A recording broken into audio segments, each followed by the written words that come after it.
Hi friends, today we will learn about apoptosis. What is apoptosis?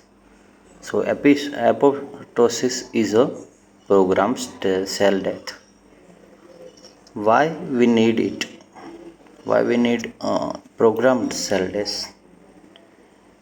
For that we have to understand one crucial concept, which is balance.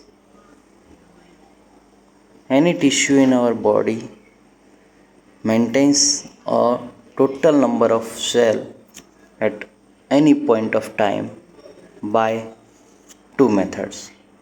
Either it will generate new cell, form new cell, or it will destroy the old degenerated cells, and that's how the balance is achieved in our body. So how apoptosis occurs? Let's proceed with that.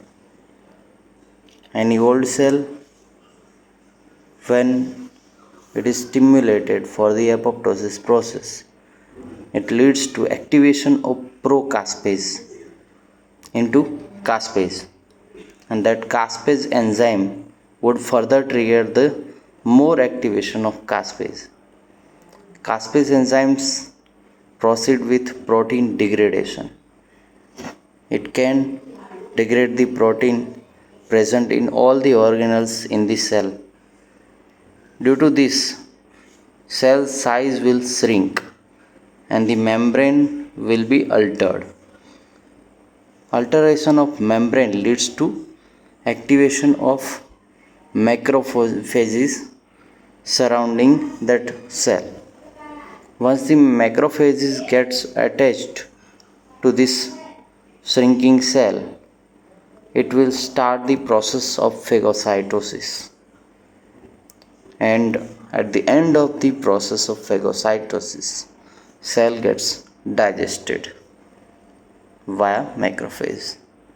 This is how whole process of programmed cell death will happen, due to which there is no damage to the surrounding area of that particular cell, and this whole process is so much well under control.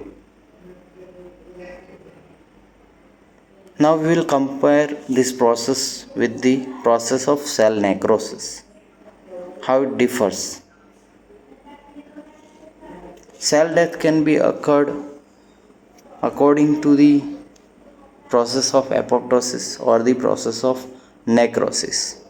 When the acute injury to the cell happens, it leads to swelling of the cell, and in further progress of the injury, the cell will start leakage of its content, and due to leakage of the content of the cell, inflammation and damage occurs in the surrounding of that particular cell.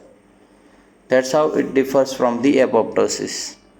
When necrosis happens, it damages the surrounding also, whereas in apoptosis there is no damage in the surrounding happens.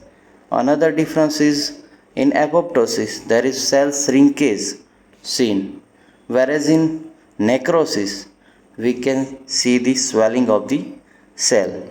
Another difference is, we can see the membrane alteration in the apoptosis, whereas in necrosis there is membrane damage done, due to which leakage of the content happens.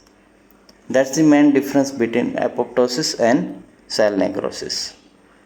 Now we will proceed with where this apoptosis happened. So during development, all the tissues which are being remodeled, the tissue shows apoptosis. Old cells gets degenerated and new cells take its place. That's how apoptosis is very important during development. And in adult also, there is some site where wear and tear happens frequently, one of which is intestine and another one is bone marrow. These two sites are commonly seen sites where apoptosis is seen in adult human being also.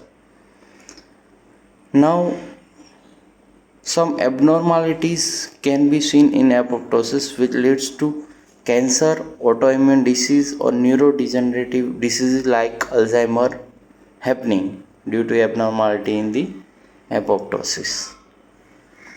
How it happens? So we understood the concept of balance previously. So if new cell formation rapidly progresses and not enough cell death occurs, then it leads to hyperplasia or increased number of cells in the body, which can lead to cancer-like conditions. Whereas in conditions where cell death occurs most, then tissue atrophy can be seen, and which leads to degenerative diseases also. That's all from the apoptosis. I hope you understood the concept of apoptosis and its basics. Thank you for your attention. Please like and subscribe this video and channel. Thank you.